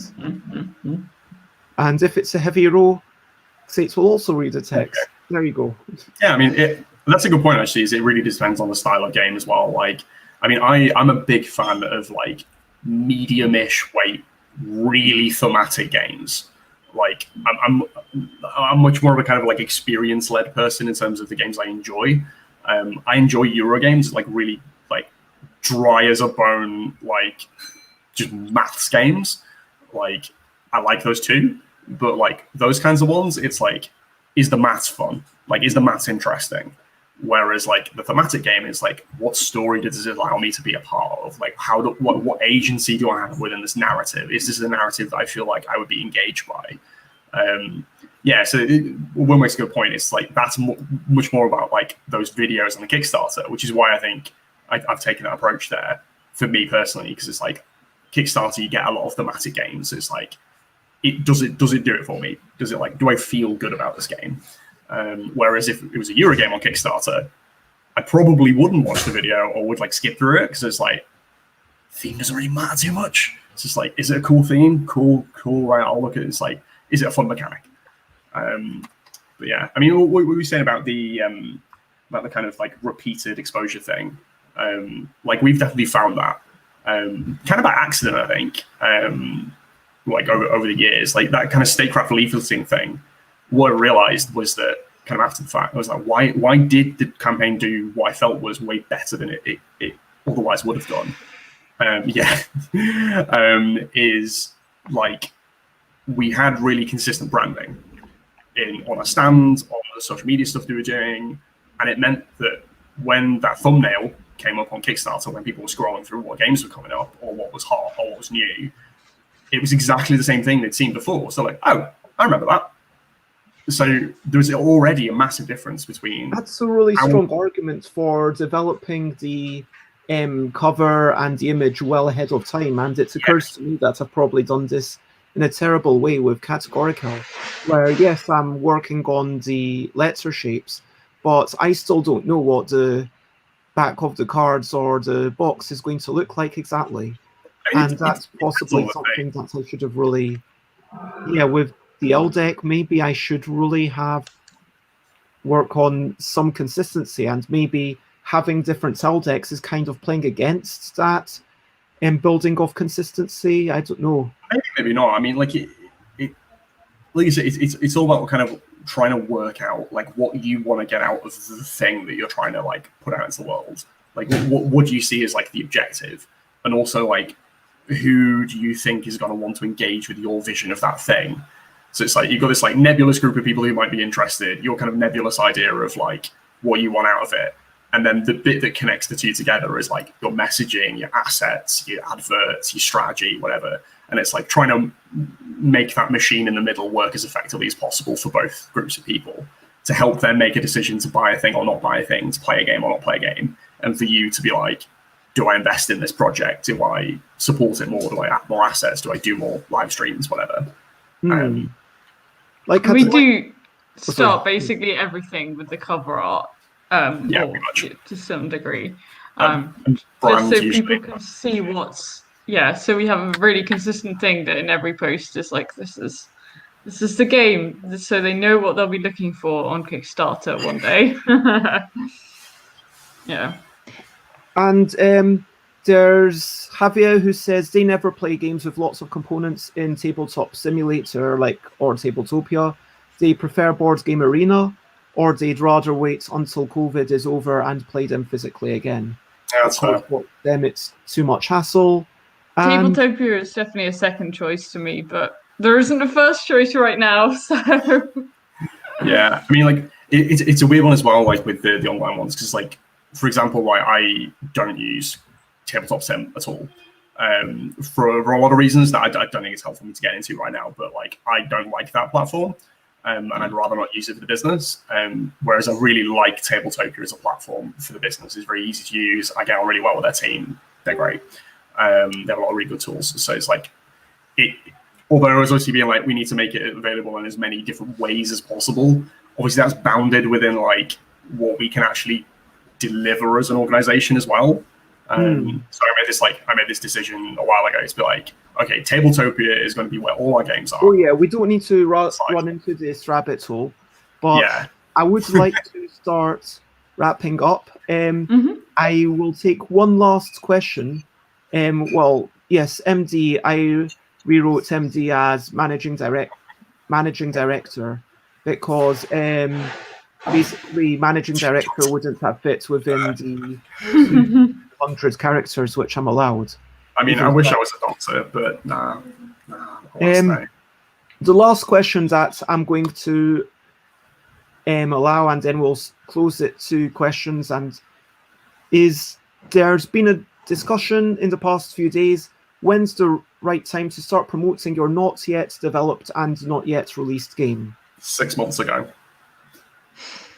So whenever you're asking that question, you already should have started. So basically, if I've just got a vague idea of a Euro game, you think I should already be talking about it? Yeah, 100%. If you have a really clear intention, if you decide I am making this game now, even if it's 2 years out, start talking about it. So you're basically saying once you've decided that you're definitely publishing it. Yeah. Yeah. I think you need to have like a few things settled on, like the general theme, the title, because if you don't have a consistent title, like that's going to really mess up your communications. And then a basic grounding. I mean, basically don't say anything beyond the top level mechanics and theme for a long time, because otherwise you will get yourself into knots if you change the messaging yourself. But yeah, I mean, obviously, what you say and the way you say it and who you say it to is going to change radically from the start of that period to the end of it. Like, when I'm like, market your product straight away, what I mean by that is like, in the case of like, you have that strong idea for mechanics and you've got a cool theme, even if you don't have a title, you might want to be like, you want to be talking to other designers. You want to be like chatting to other designers about the idea. They're going to maybe talk to publishers or other people about it. Use that kind of professional networking group as your kind of sounding board, and like if and when that game then progresses to the next stage where you maybe have a prototype to play, they've already heard about it. They're going to be the people you want to play test that game to start with. So there's like, they're more likely to, because like, oh yeah, I remember you talking about that. I'd love to play it. I want to be part of that process. And then you move to the next stage of where you start talking to the public about it. And then you move to the next stage where you've got something to show. And then the next stage where you're on a Kickstarter, or on the next stage where you're talking to distributors.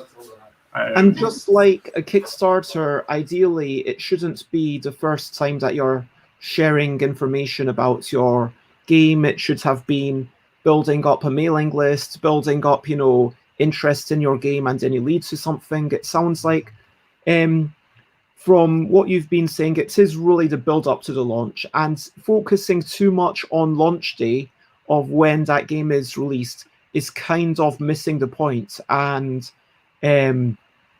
I think there's also lots of interesting things that we could have, like another couple of hours ramble about, like of reaching out to reviewers and everything.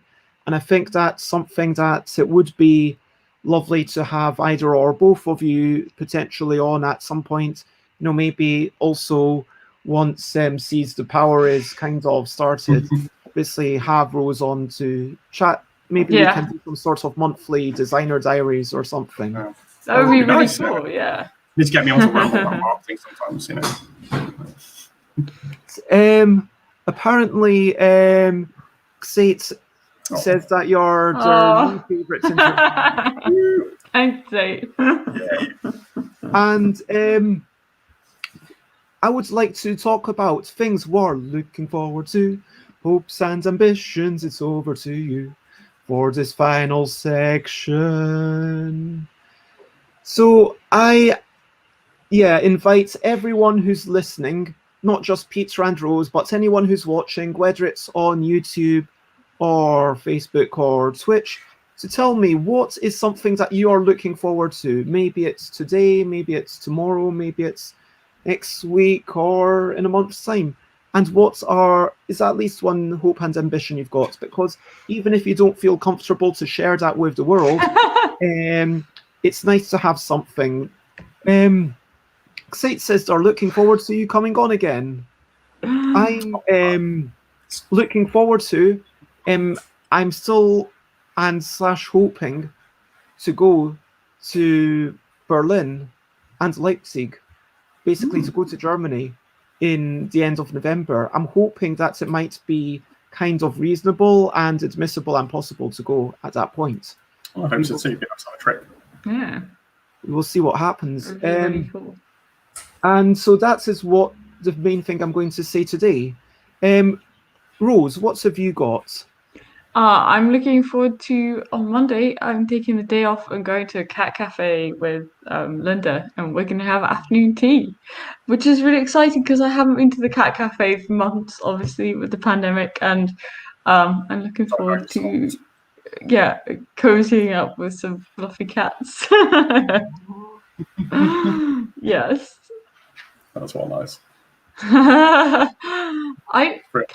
I don't think I haven't played Cat Cafe. I played Cat Lady.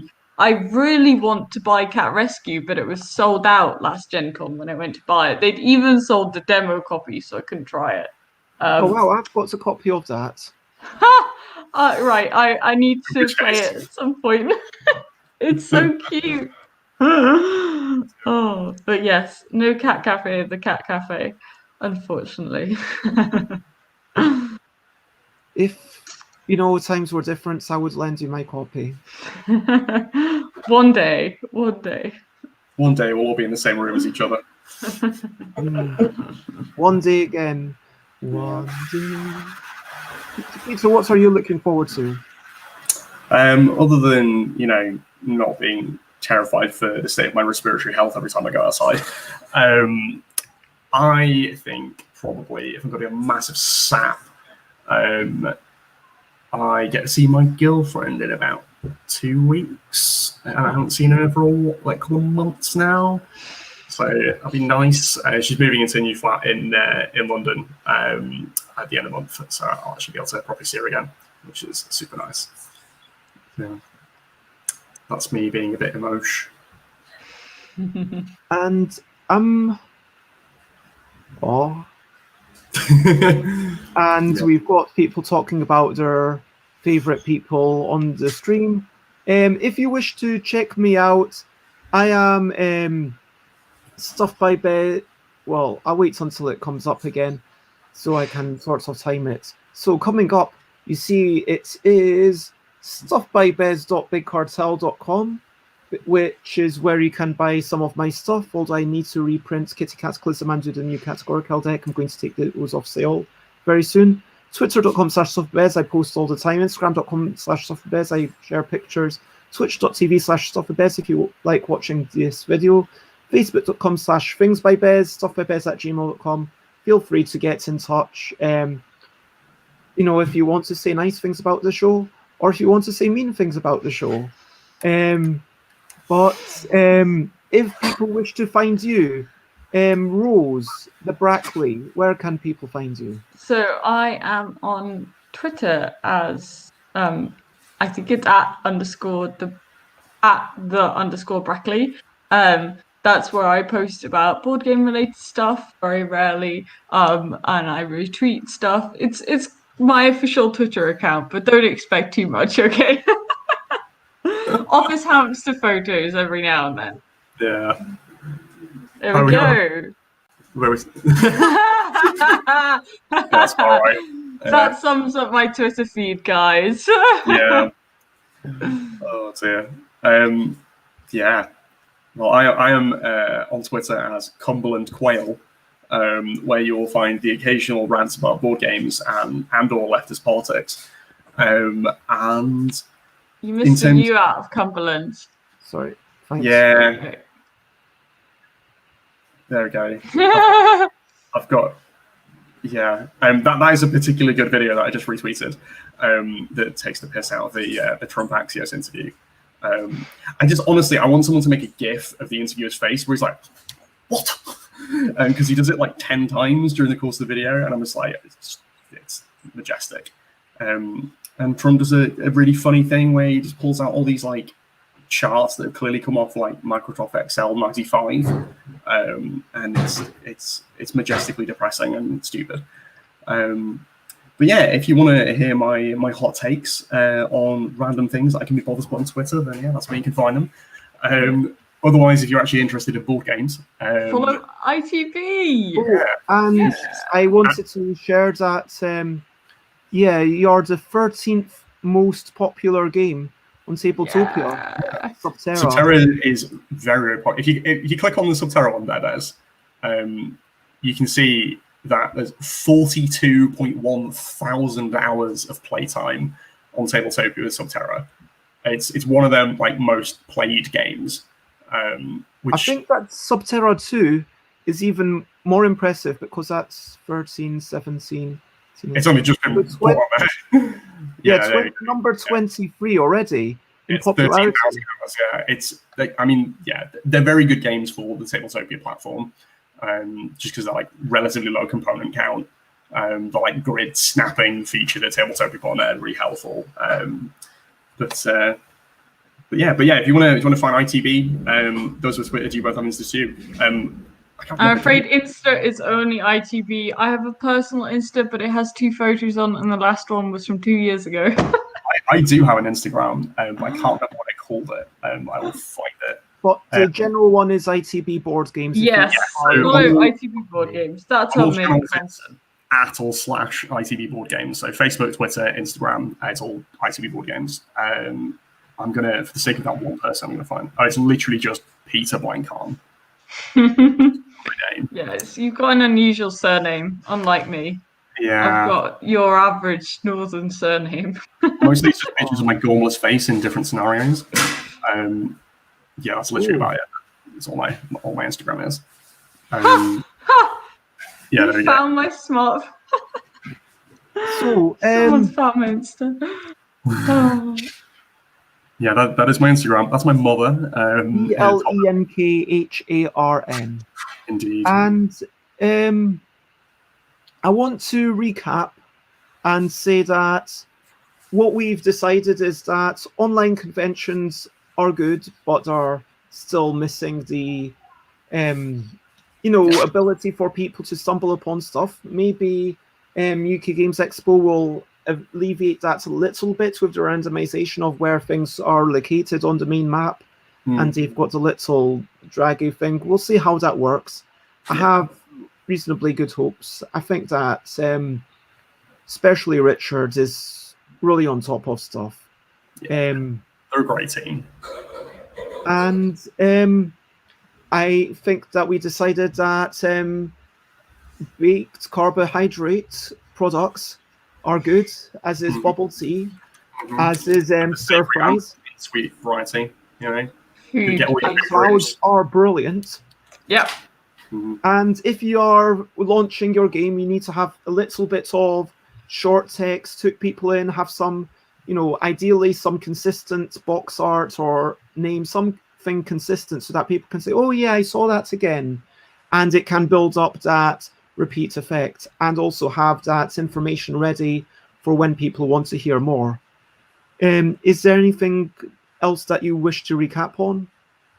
Well, on the subject, before we were talking about, repeated exposure to games and kind of talking about things early, obviously we've just released a new product, which is Skora, but we do have something that we'll be releasing soon, which is not the one that Rose is thinking of.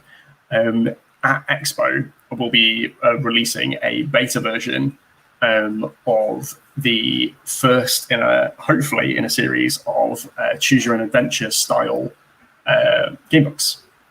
So we've formulated a new format for this kind of game book thing. It's much more kind of mature sort of novel style rather than the sort of the younger audience sort of fight and fantasy, that kind of thing, called Alba, which some of you may have heard of before. And that will be released as a beta version ebook. That happens. At around about Expo, which will then be followed up with the paper edition. Have a look out for Alba. Nice. Yeah, my Instagram is weird. Yeah. To finish up, I would like to thank everyone who was watching, especially those folk who were commenting. Thanks, Daihat, for popping in. Thanks for Javier for following along, and I hope that it's been a good thing to watch. Thanks, Alan, for popping in, and special thanks to Xate for it's been lovely having you as always, and moderating and all the stuff with our little robots, which is people spamming links. And I wish to give a special thanks to the two people that I have here and here, Rose and Blenkharn. Thank you so much for having us. It's been really fun. I always love doing streams. Yeah. If you have enjoyed this, then please feel free to share, spread the word. My next streams, I am doing a stream every day at 10 a.m. I have shared a Google Drive link in the comments on. Hopefully you can follow that and you will find all the streams. It's kind of booked pretty much until the end of the month, so there's a lot of exciting stuff. But awesome. Looking ahead, tomorrow I'm meeting Dina. We will see what happens. And then on Friday, I'm talking to someone who did some programming for a board game arena game. And I'm particularly interested to see what that's all about. Because that's something that I will probably never do, but I'm quite curious about it. Sure, and then on Saturday, I'm having a crazy thing for the 100th episode, and I'm going to basically just share the link semi-publicly, probably in chat, and then let people in who I actually recognize. So if you have a good old chat, or just a robot, or someone who's like, oh, free exposure, I've never watched this thing before, well, I'm probably not going to let you in. But if you've actually it's like some random person be like, have you checked out my Kickstarter? Honestly, it's just open invites. I'm expecting to realistically be me and maybe Xate, and Alan's apparently promised to be on for at least 100 seconds. And because it says, yeah, come and stats on the Saturday. Yeah, maybe we should just appear for like 30 seconds. He's like, just talk about my Kickstarter, guys. Yeah, okay, cool. And then slog out. Right? Oh. Anyway, it has been lovely. Yes. Next streams, that's it. And there is one thing left to do, and that one thing is to sing bye, bye, bye, bye. This is the goodbye song. Bye, bye, bye, bye. Thank you for watching along. Bye, bye, bye, bye. This is the end of the show. Bye, bye, bye, bye. But now it's time to go. Bye, bye, bye, bye. This is the goodbye song. Bye, bye, bye, bye. Thank you for watching along. Bye, bye, bye, bye. This is the end of the show. Bye, bye, bye, bye. And now it's time to go. Bye-bye. Bye. Wait.